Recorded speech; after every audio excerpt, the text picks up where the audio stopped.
வணக்கம் நேயர்களே, விஷன் 9 டிவிக்காக நான் உங்கள் லக்ஷ்மி நாராயணன். இப்போ நம்ம பார்க்க போகிறது வார ராசி பலன் 13ஆம் 19ஆம் தேதி வரை எப்படி இருக்க போகுதான்னு பார்க்க போகிறோம். எப்போதும் சொல்கிறதான் லக்னத்துக்கு பாருங்கள், ராசிக்கு பார்க்கறது லக்னத்துக்கு பார்க்கறது ரொம்ப பர்ஃபெக்டாக இருக்கும். உதாரணத்துக்கு ஒரு மகர லக்னம் விருச்சிக ராசினா விருச்சிக ராசிக்கான பலன்களை பார்ப்பதை விட மகர ராசிக்கான பலன்கள் பார்ப்போம் ரொம்ப பர்ஃபெக்டாக இருக்கும். இந்த வீடியோவில் ஃபஸ்ட்டு பொது பலன்கள் வரும், அதுக்கப்புறம் தசா புத்தி பலன்கள் வரும். உங்களுக்கு என்ன திசை புத்தி அந்தரம் நடக்குதோ அதை நோட் பண்ணி வச்சு அதையும் மிங்கிள் பண்ணி பார்க்கும்போது ரொம்ப பர்ஃபெக்டாக இருக்கும். வீடியோட டிப் ஆஃப் த வீக் இருக்குது, மறக்காமல் பாருங்கள்.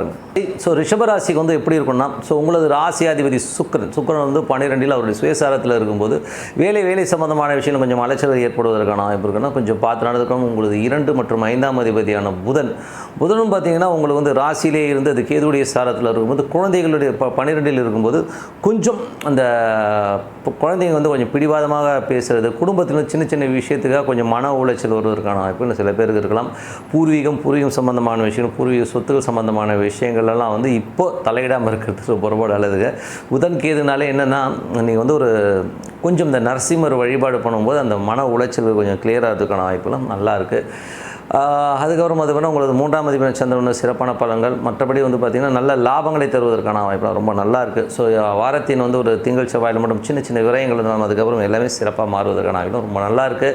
4ஆம் அதிபதியான சூரியன் வந்து ராசியிலே இருக்கும்போது வீடு சொத்துக்கள் அமைவதற்கான வாய்ப்பு, நல்ல வண்டி வாகனங்கள் வாங்கணுங்கிற எண்ணங்கள் வருவதற்கான வாய்ப்பு ரொம்ப நல்லா இருக்குது. பிரிந்த தாயார் உங்களுக்கு வந்து மீண்டும் வந்து சேருவதற்கான வாய்ப்புலாம் ரொம்ப நல்லா இருக்குது. ஸோ அதெல்லாம் நல்ல விஷயந்தான். 5ஆம் அதிபதி புதன் வந்து பார்த்திங்கன்னா கேதுடைய சாரம், குழந்தைகள் நிறைய கேள்விகள் கேட்பாங்க, நோண்டி கேட்குறது, நைன்றது இந்த மாதிரி விஷயங்கள்லாம் இருக்கும். பிடிவாதம் இருக்கும். ஸோ நான் இப்படி தான் இருப்பேன் அப்படிங்கிற விஷயங்களை வந்து வட்டம் போட்டுருக்கிறதுலாம் இருக்கும். ஸோ அதெல்லாம் கொஞ்சம் கேர்ஃபுல்லாக இருங்க. அதுக்கப்புறம் உங்களுக்கு 6ஆம் அதிபதியான சுக்கிரன். ஸோ 6ஆம் அதிபதியான சுக்கிரன் வந்து பார்த்திங்கன்னா உங்களுக்கு வந்து சுக்கிரன் வந்து மேஷத்தில் வந்து அது 12ஆம் இடத்துல வந்து சுயசாரத்தில் போகும்போது கொஞ்சம் வேலையில் அலைச்சல்கள் இருக்கிறதுக்கான வாய்ப்பு, கடன் சம்மந்தமான விஷயம் கொஞ்சம் வட்டி கிட்டிலாம் கொடுக்கறதுக்கான வாய்ப்புகள் நிறைய பேருக்கு இருக்குது. கொஞ்சம் பார்த்து நடந்துக்கணுங்க. ஸோ வேலையில் வந்து பார்த்திங்கன்னா கொஞ்சம் என்னடா அது இவ்வளோ அலைச்சலாக இருக்குன்ற ஒரு ஃபீல் கண்டிப்பாக கொடுத்துரும். அதுக்கப்புறம் வந்து உங்களுக்கு 7ஆம் அதிபதியான செவ்வாய் வந்து உங்களுக்கு வந்து 11 இருக்கும்போது நல்ல லாபங்கள் வருவதற்கான வாய்ப்புகள் நல்லா இருக்குது. ஸோ திருமணம் சார்ந்த சுப நிகழ்ச்சி நடத்துவதற்கான வாய்ப்பு, நடப்பதற்கான வாய்ப்புலாம் ரொம்ப நல்லா இருக்குது. ஸோ அதெல்லாம் நல்லாயிருக்கும். அதுக்கப்புறம் பார்க்கும்போது உங்களுக்கு வந்து 8ஆம் அதிபதியான குரு. ஸோ 8ஆம் அதிபதியான குரு வந்து பார்த்திங்கன்னா உங்களுக்கு ராசியிலே வரும்போது கொஞ்சம் கவனமாக இருக்கணும். அது என்ன தான் வந்து உங்களுக்கு வந்து 11ஆம் அதிபதியாக வந்து விபரீத ராஜயோகம் அப்படி இப்படின்னு சொன்னாலும் உங்களுக்கு வந்து அந்த குரு வந்து கொஞ்சம் வந்து சின்ன சின்ன சிக்கல்களை ஏற்படுத்துவதற்கான வாய்ப்புகள் நிறைய இருக்குது. ஸோ கொஞ்சம் கவனமாக இருக்கணும். எந்த மாதிரி விஷயங்களில் வந்து நமக்கு சிக்கல் வரும்னா, இதில் வந்து வீடு சொத்துக்கள் சார்ந்த விஷயங்களும் கொஞ்சம் கவனமாக, அதுவும் பூர்வீக சொத்துக்கள், தந்தை சொத்துக்கள், தந்தையோட வாகனங்கள் சம்மந்தமான விஷயங்கள் கொஞ்சம் கவனமாக இருக்க வேண்டிய ஒரு காலகட்டம் தாங்க. கொஞ்சம் பார்த்து நடந்துக்கணும். அதுக்கப்புறம் பார்க்கும்போது உங்களது 9ஆம் அதிபதி. ஸோ 9ஆம் அதிபதி 10 இருக்கும்போது நல்ல வேலை வியாபாரம் சம்மந்தமான விஷயம் கொஞ்சம் அலைச்சல் இருந்தாலும் நல்லா அடுத்த கட்டத்துக்கு போவதற்கான வாய்ப்புலாம் ரொம்ப நல்லா இருக்குது.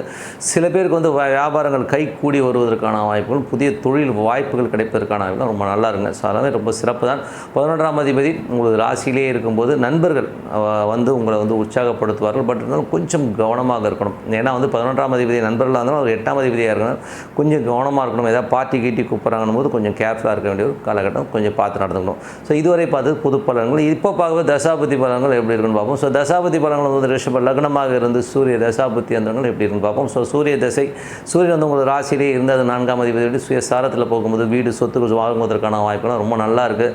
ஸோ அது ஒரு நல்ல விஷயம் தான். புதிய வாகனங்கள் வாங்குவதற்கான வாய்ப்பு, பிரிந்த தாயார் வந்து கூடுவதற்கான வாய்ப்பும் ரொம்ப சிறப்பாக இருக்குது. ரிஷப லக்னமாக வந்து சந்திர தசாபுத்தி சந்திரன் வந்து பார்த்திங்கன்னா உங்களுக்கு வாரத்தின் முற்பகுதியில் வந்து கொஞ்சம் வந்து ஒரு சின்ன சின்ன செலவுகள் இருந்தாலும் அதுக்கப்புறம் எல்லாமே ஏற்றமான விஷயங்கள், நல்ல ஒரு சிறப்பான விஷயங்கள் நடப்பதற்கான வாய்ப்பு ரொம்ப நல்லா இருக்குங்க. ஸோ அது வந்து ரொம்ப நல்ல விஷயந்தான். அதுக்கப்புறம் பார்க்கும்போது உங்களுக்கு வந்து 4ஆம் அதிபதியான சூரியன் வந்து உங்களுக்கு வந்து ராசியில் இருக்கும்போது ரொம்ப சிறப்பான பலன்கள் இருக்கும். அதுக்கப்புறம் ரிஷப லக்னமாக வந்து செவ்வாய் தசாபுத்தி அந்தரம் நடக்கணுங்க எப்படி இருக்கும் அப்படிங்கும்போது செவ்வாய் வந்து பார்த்திங்கன்னா உங்களுக்கு 7ஆம் அதிபதியாக இந்த 11 இருக்கும்போது நல்ல லாபங்கள் சுப நிகழ்ச்சிகள் நடத்துவதற்கான வாய்ப்புகளும் ரொம்ப சிறப்பாக இருக்குது. நல்ல மன மகிழ்ச்சிகள், சந்தோஷங்கள், குதூகலங்கள்லாம் இருப்பதற்கான வாய்ப்பு ரொம்ப நல்லா இருக்குங்க. ஸோ அதுக்கப்புறம் பார்க்கும்போது உங்களது ரிஷப லக்னமாக இருந்து ராகு தசாபுத்தி ராகு வந்து 11 பெருத்த லாபங்கள் அள்ளி தருவதற்கான வாய்ப்புகள் இருக்குது. பட் இருந்தாலும் அது புதனுடைய சாரத்தில் போகும்போது கொஞ்சம் அலைச்சல்கள் இருக்கும். மற்றபடி எல்லாமே சிறப்பு தான். ரிஷப லக்னமாக இருந்து குரு தசாபுத்தி நடக்கணும். பார்த்தீங்கன்னா குரு உங்களுக்கு வந்து 8ஆம் அதிபதியாக இருந்து ராசியில் இருக்கும்போது ரொம்ப கவனமாக இருக்கணும். தாயார், வீடு, சொத்துக்கள் சம்மந்தமான விஷயங்கள், வாகனங்கள் சம்மந்தமான விஷயங்கள் கொஞ்சம் கவனமாக இருக்க வேண்டிய ஒரு காலகட்டம் தாங்க. ஏன்னா வந்து குரு வந்து இப்போ சூரியனோட சாரத்தில் போகும்போது சூரியன் அங்கே இருக்கும்போது அந்த மாதிரி விஷயங்கள் சின்னதாக வந்து ஒரு ஸ்ட்ரெஸ் வருவதற்கான வாய்ப்புகளும் கொஞ்சம் கவனமாக இருக்கணும். ரிஷப லக்னமாக இருந்து சனி தசாபுத்தி அந்தரம் நடக்கணும். பெருத்த லாபங்கள், தொழில் ரீதியான விஷயங்கள் நல்ல வளர்ச்சி கிடைப்பதற்கான வாய்ப்புலாம் ரொம்ப நல்லா இருக்குது. ஸோ புதிய தொழில் வாய்ப்புகள் கிடைப்பதற்கான வாய்ப்புகளும் நிறைய இருக்குங்க. ஸோ அதெல்லாம் சிறப்பு தான். ரிஷப லக்னமாக இருந்த புதன் தசாபுத்தி அந்தரம் நடக்கும். புதன் வந்து பார்த்தீங்கன்னா உங்களுக்கு 12லிருந்து அது கேதுவுடைய சாரத்தில் போகும்போது கொஞ்சம் வந்து மன உளைச்சல், டென்ஷன்ஸ் இருக்கும். குழந்தைகள் நிறைய கேள்விகள் கேட்குறது, இந்த மாதிரி விஷயங்கள் இருக்கும். நரசிம்மர் வழிபாடு மூலயமா கண்டிப்பாக வந்து சரி பண்ணிடலாங்க. ஸோ ரிஷப லக்னமாக இருந்து சுக்கிர தசாபுத்தி அந்தரம் நடக்கிறவங்க வந்து எப்படி இருக்கணும் போது சுக்கிரன் வந்து பார்த்திங்கன்னா உங்களுக்கு 12லிருந்து அது சுயசாரத்தில் இருக்கும்போது வேலை விஷயங்கள் நிறைய அலைச்சல் இருப்பதற்கான வாய்ப்புகளும் கொஞ்சம் கவனமாக இருக்கணுங்க. ஸோ மற்றபடி வந்து பார்த்திங்கன்னா ரிஷப லக்னமாக வந்து கேது தசாபுத்தி அந்தரம் நடக்கணும். 5ல் கேது இருந்து அது சந்திரனுடைய சாரத்தில் இருக்கும்போது நிறைய டாக்குமெண்ட் கையெழுத்தாகிறதுக்கான வாய்ப்பு, பூர்வீக சொத்துக்கள் சார்ந்த விஷயங்கள் வந்து டாக்குமெண்டேஷனில் வந்து லீகல் இஷ்யூஸ் வந்ததுன்னா அது வந்து சரி பண்ணுறதுக்கான வாய்ப்புகள் நிறைய இருக்குது. ஸோ அதனால் கொஞ்சம் கவனமாக எடுத்து பேசி பார்த்தீங்கன்னா கண்டிப்பாக கிளியர் ஆகிறதுக்கான வாய்ப்பு ரொம்ப சிறப்பாக இருக்குது. ஸோ மற்றபடி என்னங்க, நல்ல ஒரு வருமானம் வரணும், நல்ல ஒரு விஷயங்கள் நடக்கும், என் வாழ்க்கையில் வெற்றி வேணும்னா ஒரு பிரார்த்தனை ரொம்ப அவசியம். காலையில் இருந்து ஒரு 10 நிமிஷம் 15 நிமிஷம் மனதார இரணை பிரார்த்தனை கண்டிப்பாக அடுத்த லெவல் போகிறதுக்கான வாய்ப்பு ரொம்ப சிறப்பாக இருக்குது. ஸோ பிரார்த்தனை பண்ணுங்கள், சிறப்பான வாழ்க்கை கண்டிப்பாக இருக்குங்க.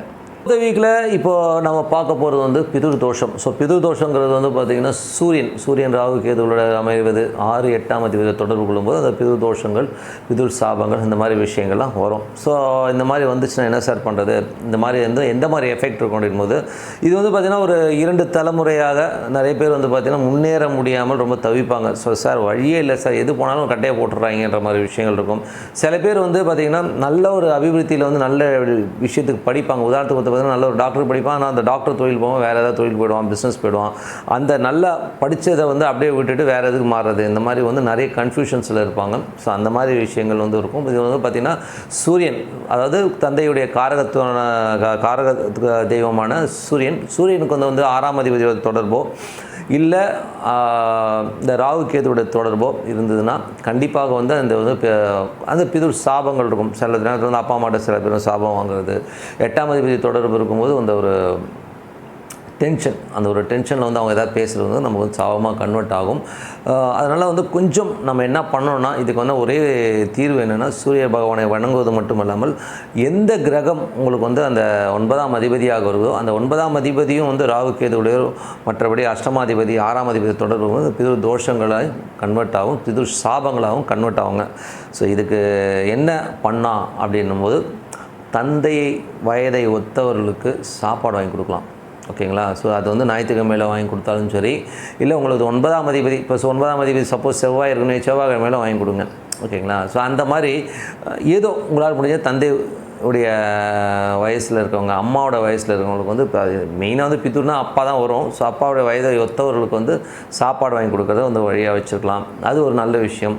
அப்படி இல்லைனா இன்னும் வேறு மாதிரி என்ன பண்ணலாம் அப்படின்னும் போது புனித யாத்திரைகள் ஏதாச்சும் வந்து ராமேஸ்வரம் போகிறது. ஸோ உங்கள் நட்சத்திரம் வர அன்றைக்கி வந்து ஒரு ராமேஸ்வரத்தை போய் குளியலில் போட்டு அங்கே ஏதாவது வயதானவர்களுக்கு ஏதாவது சாப்பாடு வாங்கி கொடுக்குறது, இந்த மாதிரி விஷயங்கள் பண்ணும்போது கண்டிப்பாக வந்து இந்த நதி நீராடல், இந்த மாதிரி விஷயங்கள், முக்கூடல் சங்கமத்தில் வந்து குளிக்கிறது, ஸோ இந்த மாதிரி விஷயங்கள் பண்ணும்போது கண்டிப்பாக இந்த பிதுர்தோஷம் வந்து படிப்படியாக நீங்கும். ஸோ அது மட்டும் இல்லாமல் அது அந்த நதிக்கரையில் குளிக்கிறது மட்டும் இல்லாமல் குளிச்சுட்டு அந்த இறைவனை போய் வழிபாடு பண்ணிவிட்டு அங்கே வந்து நீங்கள் அன்னதானம் பண்ணும்போது அந்த தோஷங்கள் வந்து விலகும். ஸோ அந்த டைமில் வந்து நீங்கள் அன்னதானம் பண்ணும்போது யாராச்சும் வந்து வாங்கிட்டாங்கனாலே அந்த தோஷம் நிவர்த்தி ஆகிறத வந்து நீங்கள் கண்கூடாக பார்க்கலாம். ஸோ அதனால் பிது தோஷங்கிறது ரொம்ப சிம்பிளாக இந்த மாதிரி பண்ணிக்கலாம்.